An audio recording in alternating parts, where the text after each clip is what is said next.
Warm greetings and welcome, dear audience. We are here again, another session on Professional Masterclass with Professor Dr. Aranya Lampu. Today we have part 2 of research module where we have under publishing in academic journals. Today we are doing part 2, lecture number 19. For this, I would welcome Ambassador Professor Dr. Rania Lampu to present her lecture. Welcome, Dr. Thank Rania. you. Thank you so much, Dr. Stera, for the kind invitation. I would like to extend my heartfelt congratulations to Elegant Empire Education for conducting every week so many sessions and being so active in the field of education and research, and for giving me, of course, the opportunity to conduct this research series, which are very useful, especially for beginners. The previous session, we already explored the field of innovative research, and we said that publishing is not just about sharing findings, but it's about making research visible, accessible, and impactful. So success in scholarly publishing requires not only strong research, but also an understanding of ethics, authorship, peer review, and strategies for reaching the right audience. So today we will describe some essential practices, from choosing the right journal, how we can choose the right journal, how to ensure transparency and integrity, how to embrace new trends such as open access, digital dissemination. And these insights are meant to empower you to publish with confidence, clarity, and purpose. So I will share now my presentation.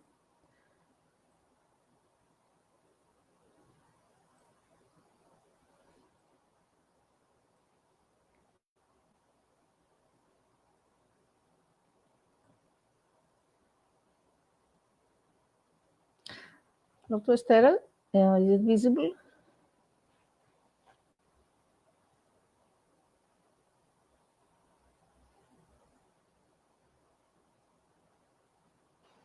Yeah, it's okay. Visible now.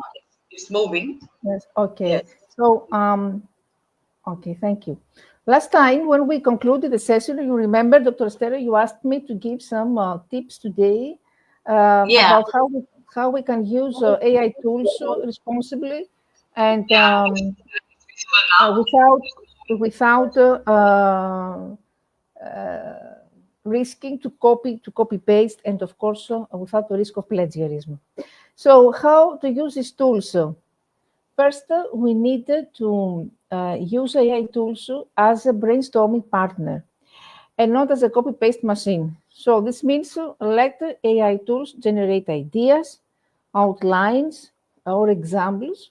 So use these tools for brainstorming, but rewrite them in your own words and structure. Then you compare outputs with original sources.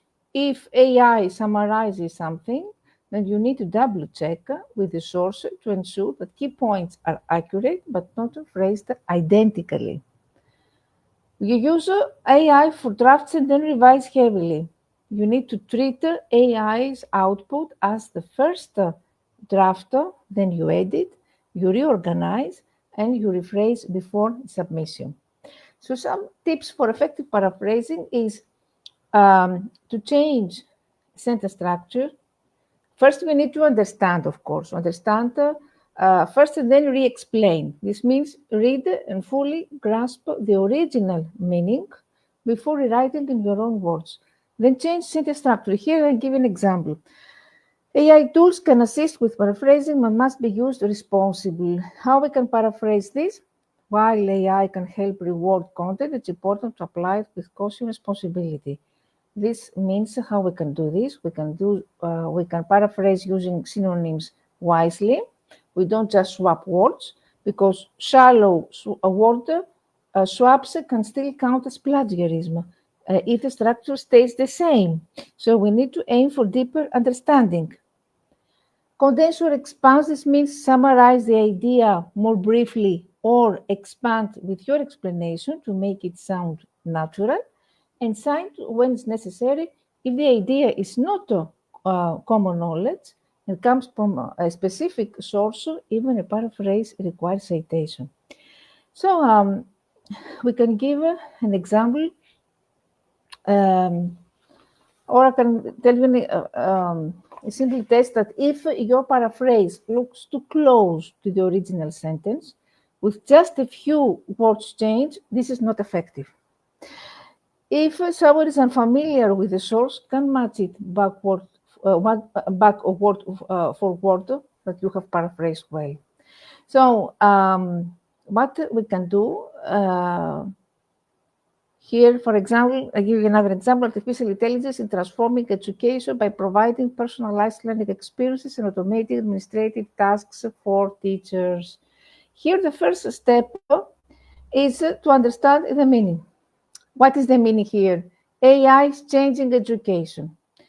Second meaning, it helps personalize learning for students. Third meaning, it also reduces teachers' workload by automating tasks. So 3 points in this phrase. How you can create your own version? What you do is to create to start with structural change. Education, you can say instead, education is being reshaped by artificial intelligence, which customizes learning for students. It's the correspondent with personalization and streamlines teachers' administrative work. Structural change. After condensed summary, AI improves education by tailoring lessons to learners and handling routine tasks for educators.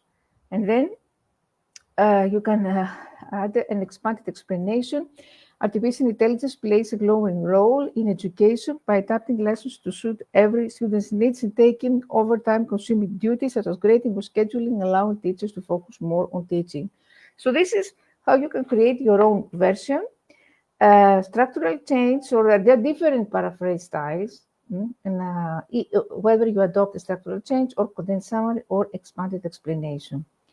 Of course, you need to compare with the original, so you need to take into consideration that words, form, and structure are clearly different, that the meaning is preserved, and that it's no longer a copy, but your own original work. So if you're using an AI tool, you can generate a draft, then apply the steps. You can break the meaning we set down into the message into core ideas. Then you rewrite it in your own sentence style. And then you add or remove detail to make it authentically your word. Now we can... Yes, Dr. Rania, thank you so much for the tips and the guidance. It's very clear. I'm very sure our audience will benefit from it. Thank you so much. Thank you. We will, in next sessions, we will dedicate some more sections on plagiarism, how we can avoid plagiarism. So this is just a small idea, but in other sessions, we can explore more about plagiarism. Because more and more, I'm a reviewer in many journals, and I receive many articles which are copy-paste by AI tools, and they are excluded. So we need to avoid all these issues of plagiarism. So I will share more tips in next sessions. So when we select... Yes, plagiarism is another important part where we need to learn about plagiarism because it's something serious in research area, right? It's serious because it undermines our academic integrity, and it can destroy your reputation as scholars, as researchers. That's why it's very serious. It's a critical element. Thank you. And there are many types of plagiarism. It's not only copy-paste. I think there are also other points that we will explore next session. That will be great. That will be great. Different type of plagiarism. Yes, thank you. So when we select a journal for submitting our research, several important factors should guide our decision to maximize the chances of acceptance and impact. So what are these factors?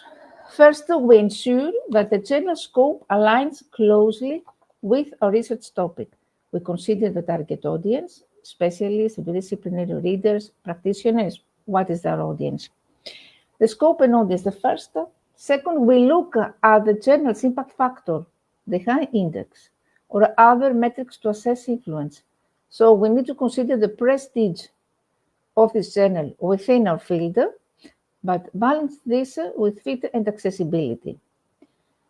The third one, peer review process. Check if the journal uses rigorous peer review. This is single blind, double blind, open.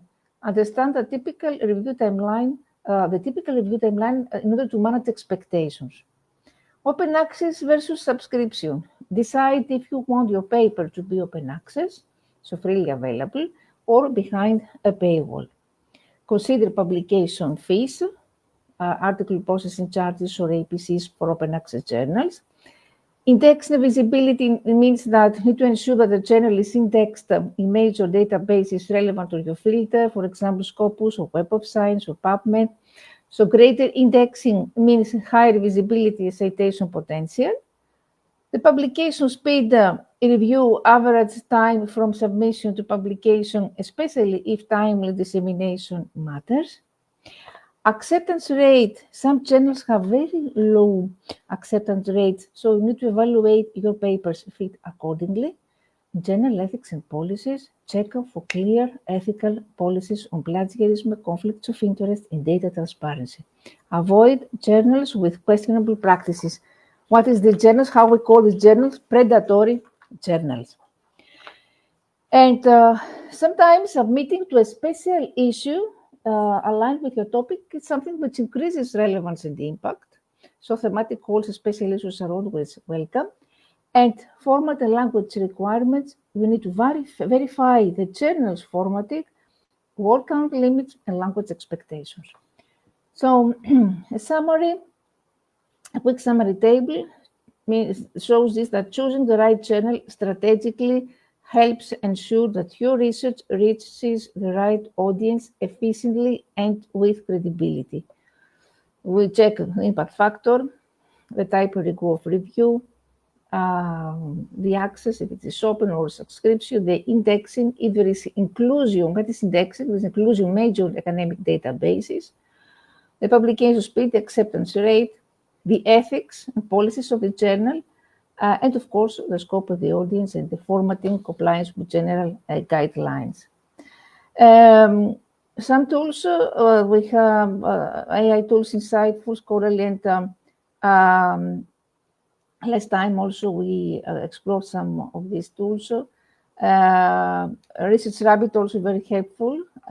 It's very popular. It helps us visualize also the Scholar network of papers and authorships in graphs.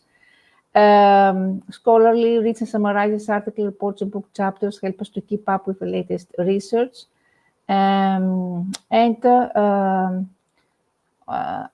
Also, Typeset is another tool. Trigger for everything, for every step of our research, and it helps us also to find, there are many of these tools help us find the right journal. So, SciSpace, ProofHub, all these AI tools, OpenRead, WordVise, the whole list, Killbot, for research, for writing, etc. So now, how can you assess the credibility and impact of a journal? This is crucial for ensuring you publish in all cite reliable and influential sources. So what are the factors? The journal impact metrics. What is the impact factor? Impact factor measures average citations to articles published in the journal over the previous 2 years. It is available via Clarivate's journal citation reports. What is the high index of the journal? This reflects productivity and citation impact. The SciImago journal rank. This accounts for both number of citations and prestige of citing journals. In agent factor score, these measures overall influence considering where citations come from. So note always that metrics vary by discipline and should not be the only criterion. Second, the peer review process. Rigorous and transparent peer review always shows credibility. You need to search for journals that clearly describe the review procedures on the website, and be careful of journals with usually fast review times or journals that lack of clear peer review info. But I said before, predatory journals. Publisher reputation. Well-known academic publishers, Elsevier, Springer, Taylor, William Taylor Francis, Oxford University Press generally maintain quality. So the second step is to check if the journal is indexed in respected databases like PubMed, Web of Science, or Scopus, etc. And credible journals, remember, that have respected experts of their editorial boards. Review recent articles to see if recognized research is published there. And you need to show transparency, to check the transparency about editorial policies and conflicts of interest. Need to check for these aspects also. Indexing, if these journals are indexed in major database, this is important because this indicates that the journal meets quality standards. If these journals are present in open access directories, this is a positive signal also. And the general scope, check if the journal's aim and scope match your research area, review recent publications to assess the quality and relevance of topics. Ratio of open access and fees. Transparent policies on article processing charges are important, and be cautious of journals that solicit papers aggressively or promise guarantee publication quickly. Then you can use tools and resources. So think, check, submit.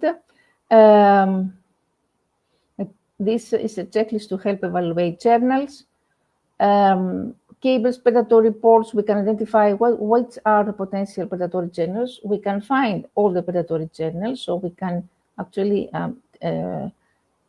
be careful on this, because we can take caution on this. And journal citation reports and Scopus for impact metrics. So this means that high impact factor plus respected indexing, plus strong peer review, plus reputable editorial board, and clear policies, all these are factors for a credible, impactful journal. What are the red flags for predatory publishing? Predatory publishing can seriously harm a researcher's reputation, the integrity of their work. So some red flags are, first of all, we talk about aggressive and unsolicited emails. When you receive frequent, flattering or pushy invitations to publish or join editorial boards. Emails often contain poor grammar or generic greetings like dear researcher, etc. I think we all are have fallen victims of these journals. When there is a lack of transparent peer review, there are promises of unrealistically fast peer review or immediate acceptance. There is no clear description of the peer review process on the journal website. When editorial board members are missing, or they are unverifiable, or they have no relevant expertise, and sometimes real researchers' names are used without their permission. When there are unclear or hidden fees, article processing charges are not stated upfront, or they are unusually high. Fees requested after acceptance without clear prior disclosure. When there is a poor website quality, so websites with broken links, spelling or grammar mistakes, or unprofessional design is something which is a negative sign.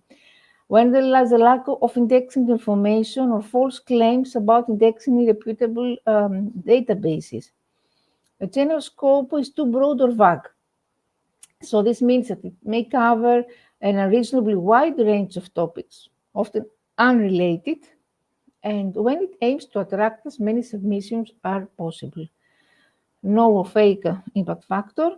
This means that these journals are not listed in recognized indexes. and like a general citation report, or there are claims of impact factors from no-recognized sources of fabricated metrics.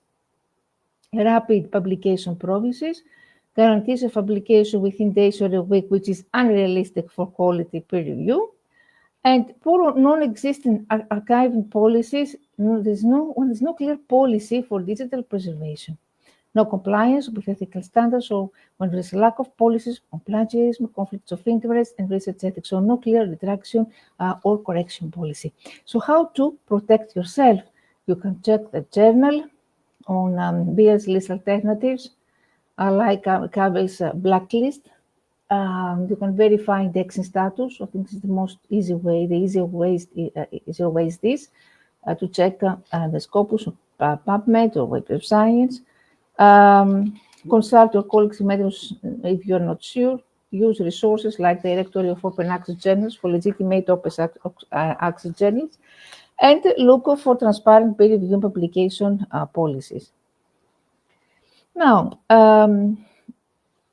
how do you tailor your manuscript in order to fit a general scope and audience? Of course, you need to carefully read the journal's aim and scope statement. So this is usually found on a website. So identify the main themes, the topics, the types of research the journal prioritizes. Check recent published articles to see the typical subject matter and style. And after, you need to match the manuscript topic. So you ensure that your research topic fits within the journal's thematic boundaries. If it's needed, you can narrow or broaden your focus to align better with the journal's interest. Then you adapt the manuscript style and language, so you consider the audience expertise level, specialists, generalists, practitioners. They use a terminology, jargon, and complexity appropriate for their audience. We follow the journal's formatting, structure, and word count guidelines strictly. And very important, you need to emphasize how your research addresses questions or problems important to the journal's readership. So highlight relevance and contribution. Clearly state the significance and novelty of the findings in the context of the journal's field. The reference relevant literature. Cite key papers previously published in the journal to show awareness of its discourse. And align the discussion framing with the journal's academic community. Follow submission guidelines to check and adhere to specific instructions on manuscript format, figures, tables, and supplementary materials. By thoroughly aligning your manuscript content, style, and focus with the journal scope and audience, then you demonstrate that your work is a good fit, improving its chances of acceptance. What about the peer review? What should you expect during the peer review process? First, initial editorial screening. The journal editor checks if your manuscript fits the journal scope and basic quality standards. They may desk reject if it's out of scope or clearly below the journal standards. Second, if your manuscript passes initial screening, the editor sends your manuscript to 2-3 experts, peer reviewers in the field. Reviewers are usually anonymous, depending on the journal's review model, this single blind, double blind, or open review. And reviewer evaluation, when reviewers critically assess your paper for originality, significance, methodology, data quality, validity of results and conclusions, clarity, organization, and adherence to journal guidelines. So the reviewers provide detailed comments and recommend one of the following. What they recommend usually, if the manuscript is accepted, which is rare on first submission, when there are minor revisions or major revisions, or if we reject the manuscript. Then the editorial decision, the editor considers reviewer feedback and decides to accept your paper or request revisions or reject the manuscript. So the decision is communicated to you along the reviewer's comments. And very important, the stage of revision is submission. If revisions are requested, then you need to revise your manuscript addressing the reviewer's points. So you need to submit a response letter explaining how you addressed each comment. And the revised paper may go back to reviewers or be evaluated by the editor directly. The final decision, after revisions, the editor makes a final decision, accept or reject. So sometimes multiple rounds of revision occur. So what is a typical timeline? The initial tutorial screening takes a few days to 1 week. The peer review usually 4 to 12 weeks, but it varies according to the journal. And revision or submission, of course, it depends on you. Usually takes weeks to months, and the final decision weeks after resubmission. So some tips for navigating peer review: you need to be open to criticism. Don't quarrel with them because reviewers only want to help you improve your work.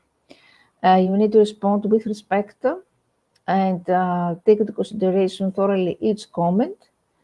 Always search for clear communication, open communication clear with the editor, and use reviews in order to strengthen your paper, even if the paper is rejected. So peer review is a critical quality control mechanism that helps improve research integrity and rigor. So expect a thorough and sometimes challenging, but ultimately very thoughtful process. So how do you respond constructively to reviewers' comments? You read carefully, calmly, take time to fully understand each comment, avoid reacting emotionally, even if the feedback feels harsh or unfair. Then consider the reviewer's perspective. They want to improve your paper. This is what you need to think, that they want to improve your paper and uphold quality. Then you organize the comments. What you can do, you can create a document listing each reviewer comment separately. Then you number or label them clearly. Reviewer 1, comment 1, reviewer 2, comment 3, etc. This makes your response clear and easy to follow. Respond point by point. So this means address every comment, even minor ones. For each, you can provide a clear, polite, specific response. You can use a respectful tone. Thank you for the suggestion. We appreciate this insightful comment, etc. Be specific and evidence-based to explain exactly what changes you made or why you did not make a change. So if you disagree with a comment, politely justify your position with evidence or reasoning. You revise the manuscript thoroughly, so make all agreed upon changes in the manuscript. You highlight or track changes as per the journal's guidelines and mention what changes were made. An example, we revised the method section, page 5, paragraph 2, etc. Keep your tone professional and positive, even if reviewers misunderstand your work. You need to avoid defensive or dismissive language. Show gratitude for their time and expertise. Provide a summary if needed. So some journals ask for a cover letter or a summary of changes. So you need to use this to highlight major revisions and improvements. Double check before submission. Ensure that your response letter and revised manuscript are consistent and proofread it for clarity and tone. Therefore, what we can say is an example. Thank you for pointing this out. We have revised the method section, page 7, paragraph 3, to provide a more detailed explanation of the statistical test used, including assumptions and software version. This is how you can reply after your revisions. Now, very important, what are some common mistakes that authors make during the revision process? When they skip or they dismiss critical feedback or when they react emotionally. So the tip is to address every comment thoughtfully when you disagree. Provide clear explanations or justify your choices respectfully. When you make superficial changes only, fixing minor issues but missing deeper structural or conceptual problems, this is another issue. And the tip here is to use revision as an opportunity to improve clarity, logic, and flow, not just grammar or formatting. So not superficial changes. Failing to follow journal guidelines. The mistake here is that we ignore formatting, the referencing style, or work count requirements. So what we need to do is to carefully review and adhere to the journal submission guidelines. When we submit without thorough proofreading, so when we overlook types, inconsistencies, formatting errors in the revised version, when we the tip is to proofread multiple times or have a colleague review our manuscript. Not updating the response letter clearly. What is the mistake? Mistake is not we write vague or incomplete responses to reviewers. This is the mistake, so we need to provide a detailed point-by-point response letter explaining how each comment was addressed, why changes weren't made. Overloading the manuscript with unnecessary changes. The mistake here is that we introduce too many unrelated changes not requested by reviewers. So the tip is to stick to requested revisions, save new ideas or experiments for future papers. Missing deadlines. The mistake is that we submit revisions late without communicating, and the tip is to plan our revision timeline carefully and communicate promptly if we need extensions. And failing to clarify changes in the manuscript.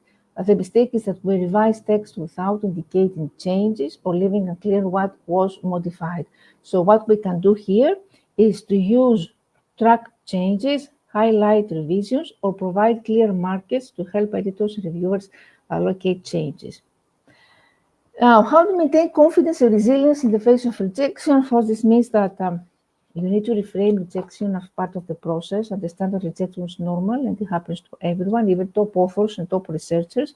It's rarely personal, more about free timing or specific criteria. Remember that your worth isn't defined by paper or project, so criticism of your manuscript is not criticism of you as a person. And learn from your feedback. Use reviewers' comments constructively. Even tough feedback can help improve your work and skills. If the feedback is unclear, you can seek advice or for a second opinion. Stay goal-focused, and this means keep your bigger purpose or long-term goals in mind. Rejection is just a setback, not a stop sign. Acknowledge progress, submitting the paper, revising. All these milestones can build confidence. Build a strong support network, so share experiences with peers, with mentors, writing groups. Knowing others' fake rejection can be reassuring and motivating. You practice self-care, and this means manage your stress with other activities. So a healthy mindset fuels resilience, and keep writing. Persistence is always the key. Every rejection can bring you closer to success with refinement and effort. Now, ethical and responsible research. Here we can analyze what I mentioned before about the major types of plagiarism. So we can see, we can give some examples here, some types of plagiarism. Academic misconduct and plagiarism undermine always the integrity and trustworthiness of our research. First, direct plagiarism. When we copy someone else's work, word for word, without proper citation or quotation marks. This is a direct plagiarism. What is self-plagiarism or duplicate publication? When you reuse your own previously published work or data without acknowledgement or permission, presenting it as new. When you paraphrase plagiarism, when you rewrite someone else's idea or text too closely without proper citation. Inadequate citation, when you use others' ideas, data, or text without giving credit, even if it's paraphrased, again, this is plagiarism. And patch writing, when we pierce together phrases or sentences from sources with minimal original contribution or restructuring without citation. These are the main types of plagiarism. Now, what are the main types of academic misconduct apart from plagiarism? Data fabrication, when you make up data or results that were never actually obtained. When you manipulate or alter data to produce misleading results. The inappropriate authorship, when you list individuals as authors who did not contribute significantly. What is this? It's called gift authorship. When we mention individuals as authors who did not contribute significantly, which happens continuously, very often, this is called gift authorship. Or when we exclude the authors who contributed to our work, this is called ghost authorship. Duplicate submissions, when we submit the same manuscript to multiple journals at the same time without disclosure. The conflicts of interest not disclosed, so when we fail to disclose financial or personal interest that could bias the research or its interpretation, and the ethical violations when we ignore ethical standards such as obtaining informed consent, the animal welfare, or institutional approvals.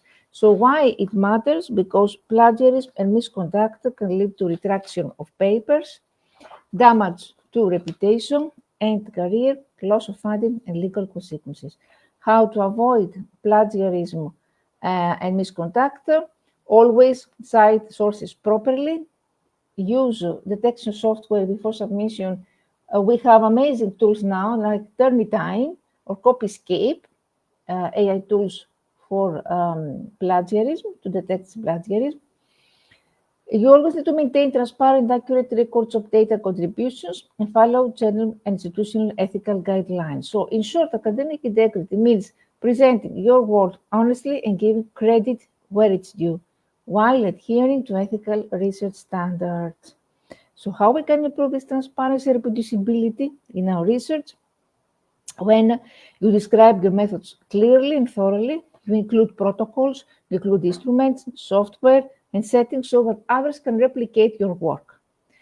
So detailed documentation. When you share data collection procedures and any pre-processing steps explicitly.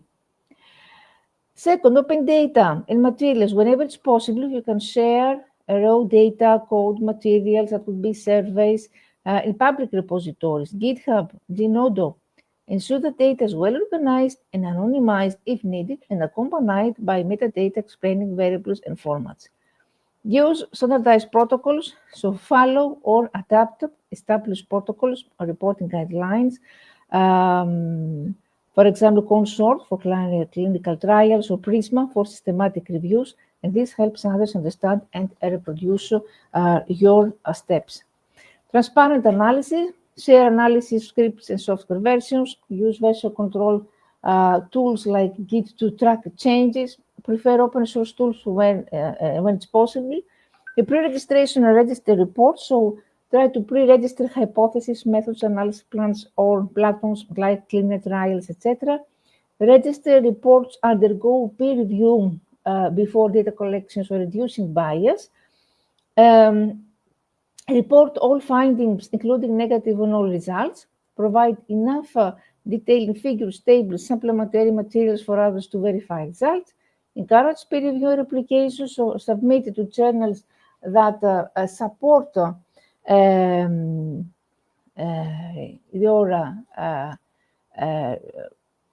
all these revisions that you can do. And the next step is to encourage peer review replication. Submit to journals that support open review or publish replication studies. So be open to sharing data and materials upon request. So ensure transparency. Ensure transparency doesn't violate participant confidentiality or data protection laws. Obtain appropriate consents for data sharing. So pre-registration, register reports, detailed reporting of results, report all findings, even if the findings are negative. Provide enough details with figures, with materials. Then you submit your journals to support the open review. And the ethical considerations that you need to obtain appropriate consents for data sharing. The best practices for managing authorship and contributor roles. Managing authorship and contributor roles ethically and transparently is actually a key to maintaining trust and fairness in research. So first, we need to initiate, for example, conversations about authorship criteria and order at the start of the project.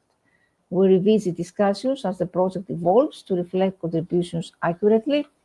Then we follow established authorship criteria. We use guidelines like those from the National Committee of Medical Journal Editors, which require what? Require substantial contributions to conception, design, data acquisition, or analysis. Second, drafting or critically revising the work, final approval of the published version, and unquotability for all aspects of the work. So after, define contributor roles clearly. Specify individual roles using taxonomies like credit. What is credit? Is the acronym for contributor roles taxonomy, which includes roles like conceptualization, data curation, formal analysis, funding acquisition, investigation, methodology, writing, original draft, writing, review, editing, etc.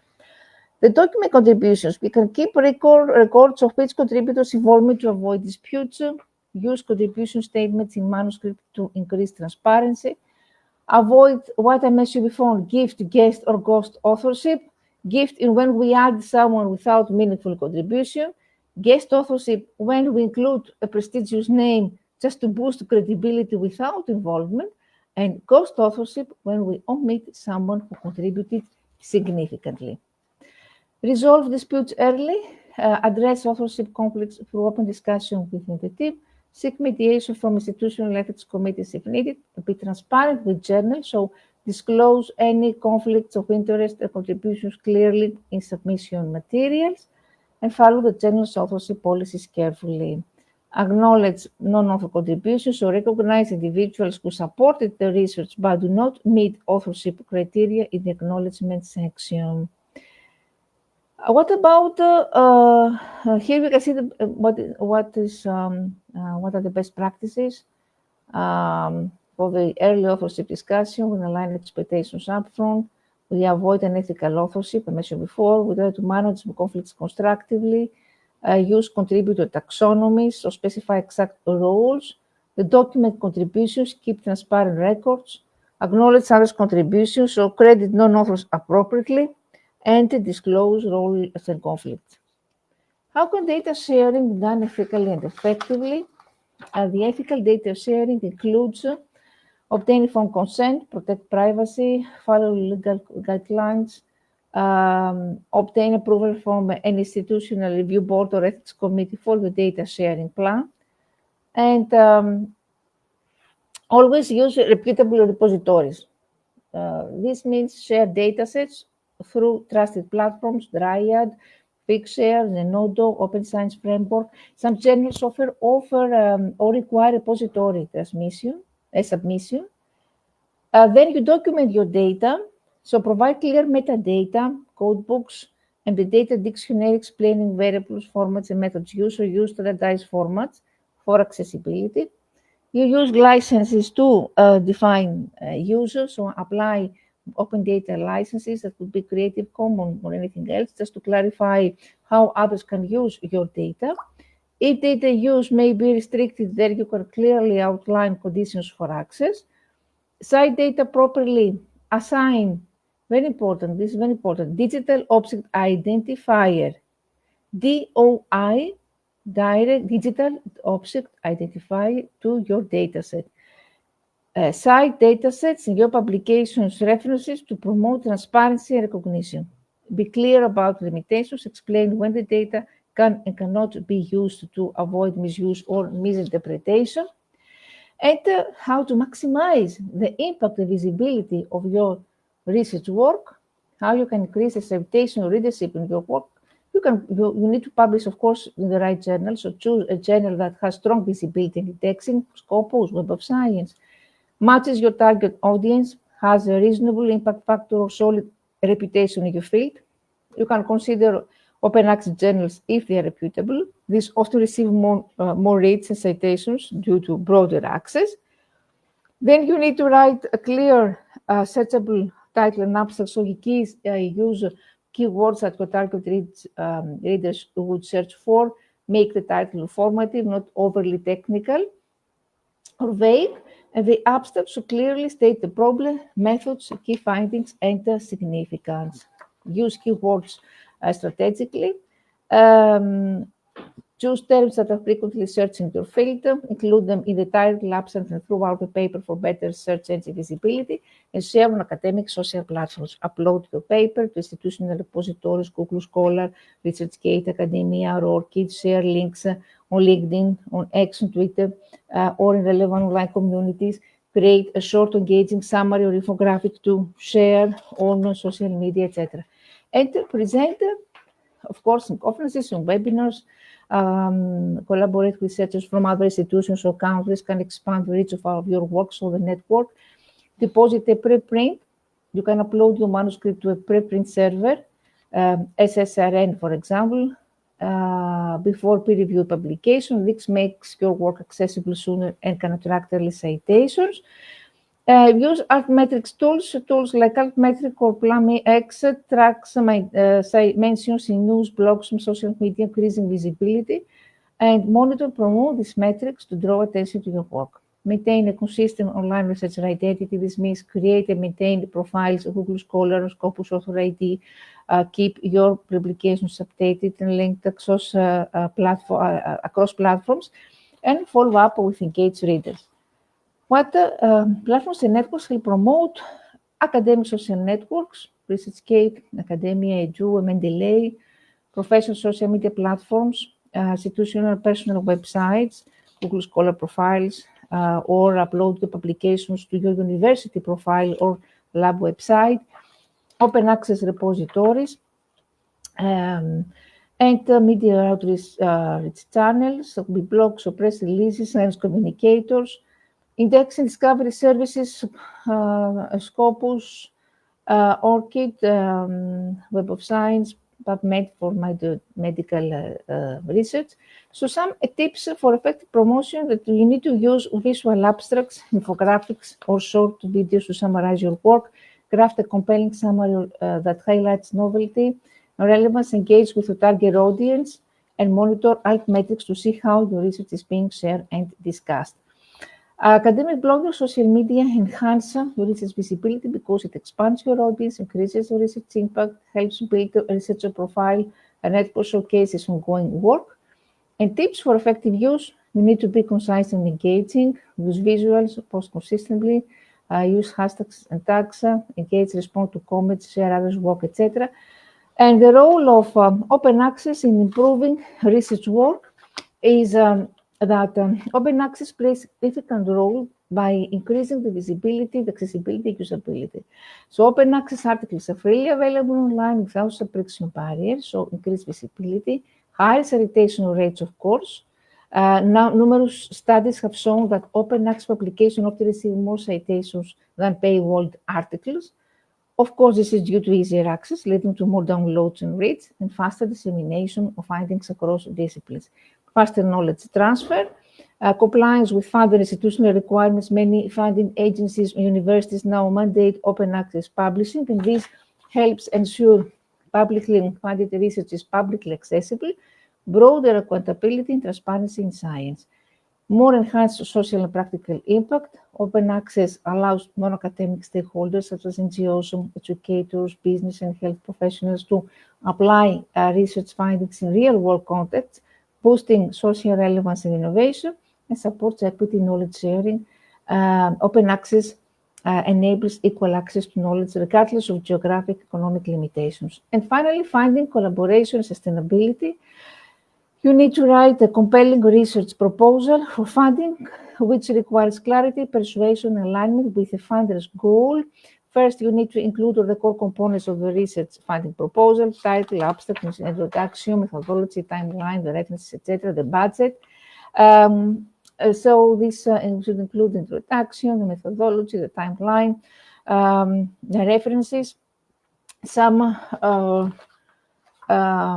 strategies that could help build successful academic collaborations, identify the right collaborations, start with small projects, define roles, expectations early, and define, communicate clearly and regularly, use collaborative tools, build trust, seek funding together, and publish, present together. I mentioned about collaborative tools.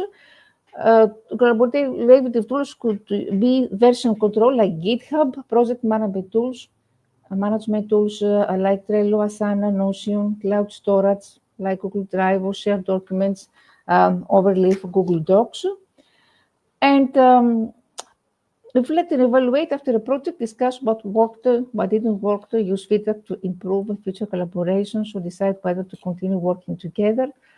How you can manage multiple research projects effectively, you need to prioritize a project. You can use a project tracker, time blocks to avoid context switching, delegate effectively, organize documentation, communicate clearly, protect your time and energy.